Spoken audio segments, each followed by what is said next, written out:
Quickly, it's the last hour of voting in Karnataka. Voting has been underway since 7 in the morning for the assembly polls. The voter turnout at 3 p.m. was recorded as 52.2%. Voting is taking place in a single phase for the 224-member state assembly.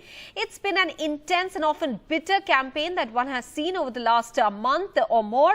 Political heavyweights crisscrossed across Karnataka to woo the voters. The BJP is hoping for another straight term. The Congress is banking on the revolving door trend, and the JDS, which dominates in about 61 seats, may either play a spoiler or a kingmaker.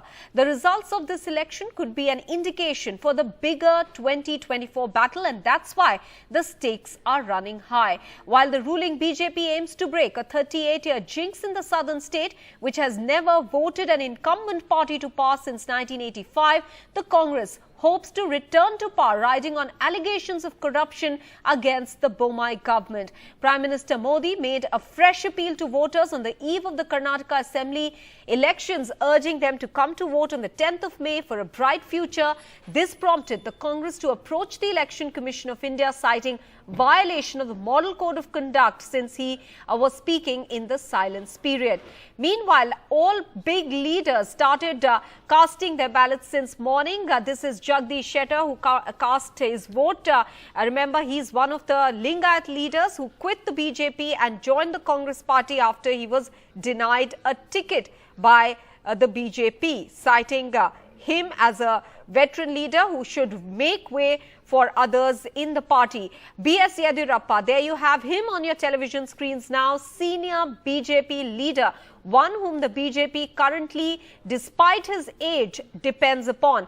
Remember, B.S. Yediyurappa is the person who has been largely responsible for the rise of the BJP in Karnataka, and him being a heavyweight within the party, he was one of the first few people to have cast his ballot this morning. Now to the Congress party, on your television screens now, D.K. Shivakumar, one of the biggest leaders of the Congress party, also in the fray for possible chief ministership if the party comes to power, and this at a time when earlier on Siddaramaiah and D.K. Shivakumar were contesting for the top job, but now in the days just before the election, the two of them showing signs of being together and fighting as one. That's Siddaramaiah casting his vote this morning. Let's quickly take a look at the various reactions that have come in since morning as leaders and the voters cast their ballot. So we have travelled out of the city of Bengaluru, nearly 30 kilometers. We've come to a village to show you the rural picture as well. This is H. Gollaralli, and this comes under the constituency of Yeshwantpur, the second largest in Bengaluru. In fact, has at least about 5.5 lakh voters and has an interesting mix of both the urban and rural areas. In fact, there are multiple factors that play, issues like civic issues, infrastructure, development, that have all dominated citizen debates. In fact, if I could go across to a few citizens here to understand what really are their issues.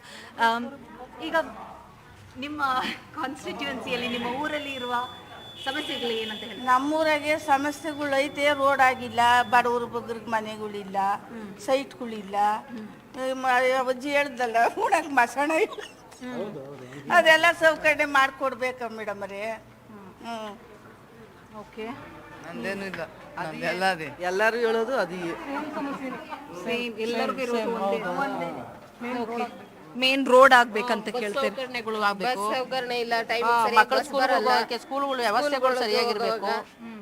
ಇಂಥವೆಲ್ಲ ಮೂಲ ಸೌಕರ್ಯಗಳು ಯಾವುದೂ ಆಗಿಲ್ಲ. ಮೋರಿಗಳೆಲ್ಲ ಮೊದಲಿಗೆಲ್ಲಾನು 5 ವರ್ಷದಿಂದ ಈಚೆಗೆ ಜಾಸ್ತಿ ಕೆಲಸ ಆಗಿಲ್ಲ. ಕೆಲಸಗಳು ಚೆನ್ನಾಗಿ ಮಾಡಲಿ ಅಂತ ನಾವು ಹಾರೈಸ್ತೀವಿ. ಅದೇ ನಾವು ಹೇಳಿದ್ರು ಅಷ್ಟೇ, ಬಡವ್ರ ಬಗ್ರು ಮನೆ ಇಲ್ಲ, ಮಠ ಇಲ್ಲ, ನಮ್ಮಂಥವ್ರಿಗೆ ಕೂಲಿ ಮಾಡಿ ಜೀವನ ಮಾಡಬೇಕು ಅಷ್ಟೇ, ಎಲ್ಲ ಹೇಳೋದು ಅಷ್ಟೇ. ಆರೋಗ್ಯ ಕೇಂದ್ರ ಆರೋಗ್ಯ ಕೇಂದ್ರಕ್ಕೂ ಜಾಸ್ತಿ 6 ಕಿಲೋಮೀಟರ್ 7 ಕಿಲೋಮೀಟರ್ ಹೋಗ್ಬೇಕಾಗುತ್ತೆ. ಇದೆಲ್ಲ ಮಾಡ್ಕೊಡ್ಬೇಕಾದ್ರೆ ಆಟದ ಮೈದಾನಗಳಿಲ್ಲ ಮಕ್ಕಳಿಗೆ, ಈ ತರ ಎಲ್ಲ ಸೌಕರ್ಯ ಮಾಡ್ಕೊಡ್ಬೇಕು. Well, very interesting voices that's coming out from rural areas.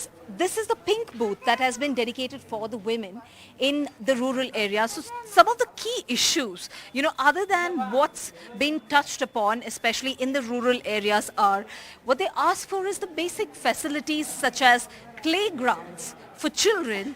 They're talking about health centers, primary health centers. In fact, if these people, the citizens, have to go to primary health centers, they will have to travel at least about 7 to 8 kilometers, in fact, to get the facilities or services. They do not have a robust system. Forget a city here, right in this particular village, you do not have roads so that they can commute and go to the city. All that they ask for is basic bus services, which has not been done over the last 5 years. So these are the rural voices that we are getting, from H. Golarahalli. All this while we got your voices from the city where they went out to talk about development, progress, and also ensuring that Bengaluru does not flood. But on the other side, you have especially these rural voices asking for just basic infrastructure, whether that is roads or even for that matter children, playgrounds for children or bus services for them to commute from point A to point B. Now, to give you a view, to understand what really this constituency is about, it has about 5 lakh voters, and whether there are a lot of other issues to be discussed, like key issues, it all boils down to caste, because it's a prestige battle of this very constituency. You have the battle of the Gowdas, and as far as the BJP candidate, Mr. S.T. Somashekar from the BJP, he's the candidate from the BJP. He's engineered defections back in 2019, which led to the fall or toppling of the JDS and the Congress government, eventually letting the BJP come to power. So he has engineered defections, and now he's one of the candidates. He's eyeing for another term here, but we understand there is anti-incumbency in this constituency. And then second, of course, it's a very, very tight and a close contest between Mr. S.T. Somashekar and the JDS's Javarai Gowda, because Javarai Gowda has been out of power for several terms, at least about 3 terms. And we see right now, the voter sentiments are that it could be a sympathy wave towards Mr. Javarai Gowda. So the third contestant, of course, we are looking at Mr. Balraj Gowda. This is especially from the Congress. But as far as the Yeshwantpur constituency is concerned, it all once again boils down to caste. But we must look into it as far as the second largest constituency, especially in the rural side. All that they ask for is a basic infrastructure such as playgrounds for children, roads and bus services. In Golarahalli, Yeshwantpur constituency, with Kumar Shrija for NDTV.